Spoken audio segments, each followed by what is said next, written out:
Hello दोस्तों, आप सभी का स्वागत है हमारे यूट्यूब चैनल अम्बाला रेडियो में। अक्सर आपने देखा होगा कि छोटे बच्चों को सर्दी खांसी जल्दी हो जाती है। जैसे ही मौसम में बदलाव आता है या फिर सर्दियां आती है तो बच्चों को सर्दी खांसी होने का खतरा ज़्यादा बना रहता है। ऐसे में माँ बाप डर जाते हैं।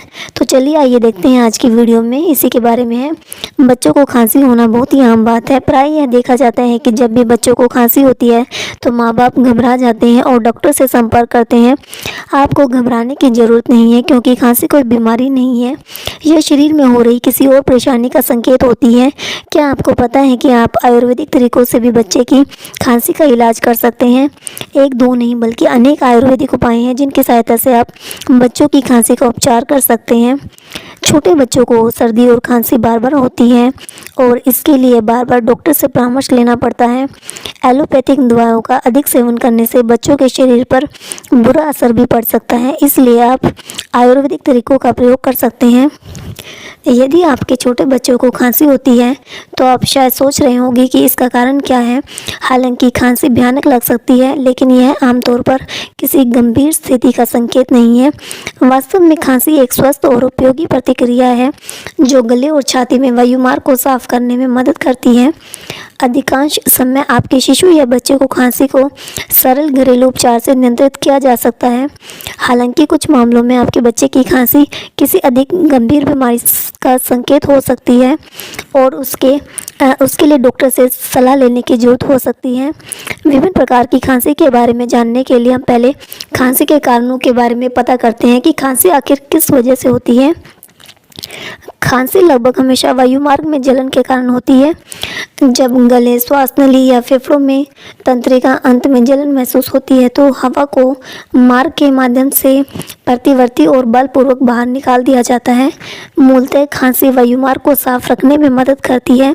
सबसे आम परेशानी बलगम है, एक तरल पदार्थ जो नाक के मार्गों को साफ और मॉइस्चराइजर करता है। जब बहुत अधिक बलगम स्रावित होता है, जैसे कि सर्दी के दौरान, उदाहरण के लिए, यह तरल पदार्थ गले के पिछले हिस्से में जमा हो जाता है, जिससे वायुमार्ग में जलन होती है और खांसी शुरू हो जाती है। खांसी आमतौर पर श्वसन संबंधी बीमारियों से जुड़ी होती है, जैसे सर्दी, ब्रोंकियोलाइटिस, क्रूप, फ्लू और निमोनिया। हालांकि खांसी एलर्जी, किसी विदेशी वस्तु के अंतर्ग्रहण या किसी अस्थायी उत्तेजक पदार्थ जैसे पेंट के धुएं या तंबाकू के धुएं में सांस लेने के कारण भी हो सकती है। सभी खांसी की आवाज़ एक जैसी क्यों नहीं होती है? सभी खांसियाँ एक जैसी नहीं बनी होती। क्यों? यही कारण है कि कुछ खांसियाँ सूखी और कर्कश लगती है, जबकि अन्य गीली होती है और भीतर से आती हुई प्रतीत होती है। अक्सर यह जलन का स्थान होता है जो खांसी की आवाज़ को प्रभावित करता है। उदाहरण के लिए श्वास नली या श्वास नली से फेफड़ों में जाने वाली नलिकाएं की जलन अधिक गहरी और कर्कश लगती है, जिसे वॉइस बॉक्स भी कहा जाता है। इसमें जलन होने के कारण खांसी की आवाज़ छाल जैसी हो जाती है। जिस तरह से खांसी की आवाज़ आती है वह हमेशा यह संकेत नहीं देती कि खांसी किस कारण से हो रही है। हालांकि यह एक महत्वपूर्ण सुराग हो सकता है। आपके बच्चे की खांसी का कारण निर्धारित करते समय आपका स्वास्थ्य सेवा प्रदाता अन्य कारकों और लक्षणों पर विचार करेगा।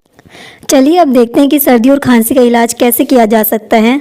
अधिकांश खांसी और जुकाम वायरस के कारण होते हैं और एक सप्ताह के भीतर अपने आप ठीक हो जाते हैं। यदि आपके बच्चे को सर्दी का वायरस है तो एंटीबायोटिक्स उन्हें ठीक होने में मदद नहीं करेगी, क्योंकि एंटीबायोटिक्स केवल जीवाणु संक्रमण के इलाज में मदद कर सकती है, वायरस को ख़त्म नहीं कर सकेगी। डिकॉन्स्टेंट, एंटीहिस्टामाइन और कफ सिरप जैसी अन्य दवाएं बच्चों को खांसी और सर्दी से उबरने में मदद नहीं करती हैं और छोटे बच्चों के लिए इसकी सिफारिश नहीं की जाती है। छोटे बच्चों को इस तरह की दवाई नहीं दी जानी चाहिए। जिंक, विटामिन सी और इचिनेशिया जैसे विटामिन सप्लीमेंट भी बच्चों को सर्दी से तेज़ी से ठीक होने में मदद नहीं करते हैं। विशेष आहार या अपने बच्चे को सामान्य से अधिक या कम खिलाने का खांसी या सर्दी पर कोई प्रभाव नहीं देखा गया है। ह्यूमिडिफायर और भाप उपचार का भी बच्चों में खांसी या सर्दी पर कोई प्रभाव नहीं देखा गया है। हालांकि कुछ माता पिता उन्हें मददगार मानते हैं। कुछ हद तक आप इन चीज़ों से बच्चों की सर्दी खांसी ठीक कर सकते हैं, बट पूरी तरह से ठीक नहीं कर सकते। अधिकांश खांसी और सर्दी के लिए सबसे अच्छा इलाज है कि आप अपने बच्चे को घर पर आराम दें ताकि उनकी प्रतिरक्षा प्रणाली वायरस से लड़ सके। यह सुनिश्चित करने के लिए कि आपका बच्चा बहुत सारा तरल पदार्थ पीता है, गले की खरांश को कम करने में मदद मिलेगी और बहती नाक को साफ करना आसान हो जाएगा। तरल पदार्थ ज़्यादा से ज़्यादा बच्चे को पिलाएं। सलाइन, नाक की बूंदें या स्प्रे भी बलगम को पतला करने में मदद कर सकती हैं और इसे बाहर निकालना आसान बना सकते हैं। आप अपने बच्चे की नाक से बलगम को धीरे से निकालने के लिए एक बल्ब सिरिंज का उपयोग कर सकते हैं यदि वे इतने छोटे हैं कि खुद इसे निकाल नहीं सकते। यह देखा गया है कि शहद बच्चों की खांसी को कम करने में मदद करता है, खासकर अगर इसे सोते समय दिया जाए। इसे 12 महीने से अधिक उम्र के बच्चों को दिया जा सकता है।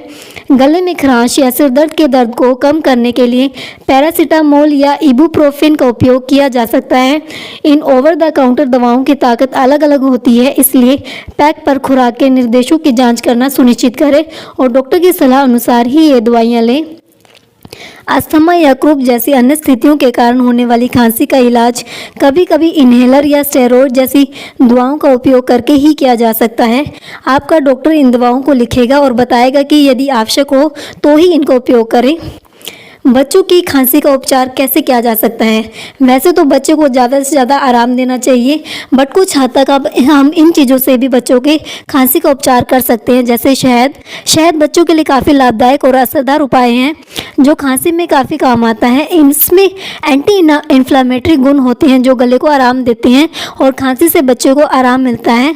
आप बच्चे को सोते समय 1 चम्मच शहद दें, इससे सोने में काफ़ी आराम मिलेगा। 1 साल से कम उम्र के बच्चे को शहद नहीं देना चाहिए। गर्म लिक्विड, अगर बच्चे को नेचुरल इंग्रेडिएंट से बने गरम सूप या फिर लिक्विड देते हैं तो भी उन्हें खांसी से काफ़ी राहत मिलेगी। इनका सेवन करने से छाती में जमे हुए कफ से राहत मिलेगी। गर्म शहद, गर्म पानी या हर्बल टी, ये सब चीज़ों का आप सेवन करवा सकते हैं। इन चीज़ों को इतना गर्म न करें कि बच्चे का गला ही जल जाए। ह्यूमिडिफायर, हवा में नमी की कमी होने की वजह से खांसी और ज़्यादा बढ़ सकती है। इससे खांसी के साथ साथ आपके बच्चे का गला खराब हो सकता है और सांस आने में भी दिक्कत हो सकती है। इसलिए ह्यूमिडिफायर का प्रयोग करना ज़रूरी हो जाता है और इससे बैक्टीरिया आदि की ग्रोथ की रिस्क कम हो जाता है। आराम, शरीर को रिकवर करने के लिए आराम बहुत ज़रूरी होता है। बच्चों को ज़्यादा से ज़्यादा आराम करवाना अच्छा रहेगा। उन्हें हमेशा खेलने और भागने दौड़ने की पड़ी रहती है, लेकिन इस समय बच्चे को ज़्यादा से ज़्यादा रेस्ट करने के लिए कहिए। बच्चे को रात में समय से सोने के लिए कहें ताकि उन्हें अच्छी नींद आए और उनके शरीर को उतना आराम मिल जाए जितनी उन्हें ज़रूरत है। सैलाइन नोज ड्रॉप्स, अगर आपके बच्चे की नाक रुकी हुई है तो उनमें सैलाइन नोज ड्रॉप्स का प्रयोग कर सकते हैं। इसमें नमक और पानी का मिश्रण होता है। इससे नेजल पैसेज मॉइस्चराइज हो जाता है, जिससे म्यूकस लूज होने लगता है और नाक खुल जाती है। अगर बच्चे के नाक भरे हुए लग रहे हैं तो रात में सोते समय कुछ बूंदें उसकी नाक में डाल दें। भाप दें, भाप देने से कंजेशन में आराम मिलता है। इससे खांसी कम होती है और गले को भी आराम मिलता है। आप इसके लिए या तो बाथरूम में हॉट शावर चला सकते हैं या फिर मशीन से ही बच्चे को भाप दें। बच्चे को लेकर कुछ समय के लिए बाथरूम में बैठ जाएं ताकि वह भाप को इनहेल कर सकें। अंत में ये सारी टिप्स बच्चे की खांसी में काफ़ी लाभदायक हो सकती हैं। उन्हें गर्म दूध, अदरक वाली चाय आदि भी पिला सकते हैं ताकि पूरी तरह से खांसी में आराम मिल सके। अगर फिर भी खांसी ठीक नहीं होती तो डॉक्टर की सलाह लें। ज़्यादा से ज़्यादा आपको चाहिए बच्चों को आराम करवाएं।